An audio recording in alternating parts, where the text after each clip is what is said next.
Renault Duster Oroch est une création originale de la marque aux losanges pour le marché sud-américain. Il y est vendu depuis 2015. Positionné à mi-chemin entre le SUV familial et le pick-up utilitaire, il mise sur sa modularité et des tarifs compétitifs pour convaincre une clientèle bien ciblée. Cette nouvelle génération n'a donc pas vocation à dévier de cet objectif, mais se modernise en tout point, design, habitacle et technologies embarquées ont été améliorées. Renault Duster Oroch pick-up chargement. D'après le constructeur, la benne peut charger 680 kg de matériel. Plus différent qu'il en a l'air à y regarder de plus près, les changements stylistiques sont nombreux. La face avant, par exemple, adopte une calandre plus affirmée. Les anti-brouillards sont plus espacés, et toujours enchâssés dans leur protection de bouclier en plastique. Seuls les phares avant ont été conservés de l'ancien modèle, y compris sur la finition haute. Notez que l'appellation Duster a par ailleurs totalement disparu du véhicule pour faire de l'Oroch un modèle à part entière. Renault Duster Oroch pick-up arrière. Les barres de toit et les protections autour de la benne ont été modifiées. De profil, on observe l'arrivée de barres de toit mieux intégrées, pouvant supporter jusqu'à 80 kg de charge. De nouvelles jantes alliages sont aussi de la partie, sauf pour l'entrée de gamme. C'est à l'arrière que l'Oroch change le moins puisque le volet de la benne est identique, mis à part le nom dessiné sous la forme d'un sticker. Autrefois, un vrai lettrage était apposé, les protections sur le côté de la benne ont simplement été agrandies et repensées pour plus de robustesse. La capacité de charge totale du véhicule peut atteindre 680 kg pour un volume de chargement estimé par Renault à 683 litres. Un habitacle modernisé. Renault Duster Oroch pick-up intérieur. L'habitacle reprend les codes des Dacia européennes, avec une qualité perçue bien supérieure. L'Oroch profite d'un empattement de 2,83 mètres pour offrir assez de place à 5 passagers. Dans l'habitacle, la planche de bord reprend l'agencement de la dernière Sandero européenne. Les aérateurs ronds ont cédé leur place à des formes rectilignes tandis que la tablette tactile profite de la dernière génération du système multimédia de Dacia.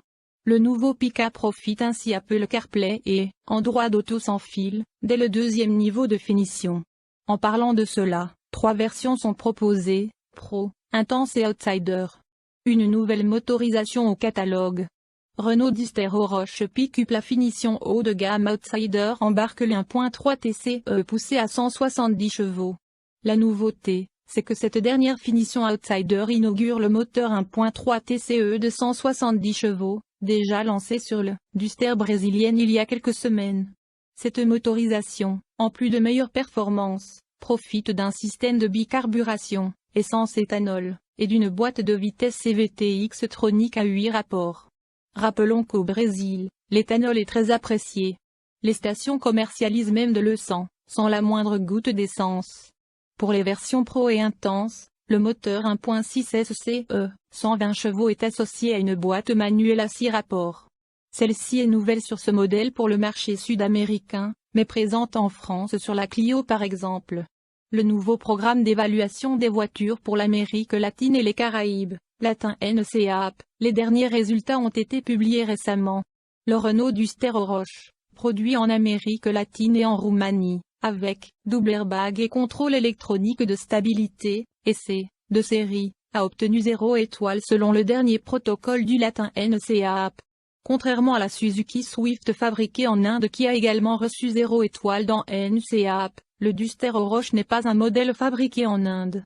Le nouveau Renault Duster Oroch a été testé en choc frontal et latéral, en protection contre le coup du lapin et les piétons ainsi qu'en contrôle électronique de stabilité, essai. Lors de l'impact frontal, le modèle a montré des performances de structure instable et une fuite de carburant. Le test d'impact latéral a montré une forte intrusion du montant B et une porte ouverte pendant le test. Dans le scénario potentiel d'un test réglementaire en vertu de la réglementation sur les chocs latéraux UN 95, cette voiture échouerait à cause de l'ouverture de la porte. Le test du coup de fouet cervical a montré une mauvaise protection du cou. Les performances des enfants occupants ont montré un score faible car les têtes des 2 mannequins enfants ont touché l'intérieur du véhicule. L'absence de marquage d'avertissement permanent d'airbag pour la déconnexion de l'airbag passager et un mauvais marquage, Isofix. L'installation de système de retenue pour enfants, CRS, a également obtenu un mauvais score. La protection des piétons était acceptable. L'assistance à la sécurité a montré que l'essai répondait aux exigences réglementaires et fonctionnait bien jusqu'à 80 km/h dans le test ADAC-MOS et seulement jusqu'à 60 km/h dans le scénario de test consommateur.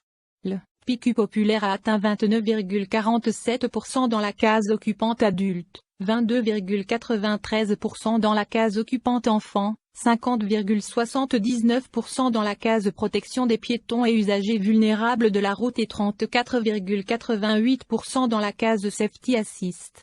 Le nouveau Duster aux roches pour l'Amérique latine ne propose pas de série. Les airbags latéraux de protection corps et tête comme le modèle vendu en Europe sous la marque Dacia. Lors de l'impact frontal, le modèle a montré des performances de structure instables et une fuite de carburant.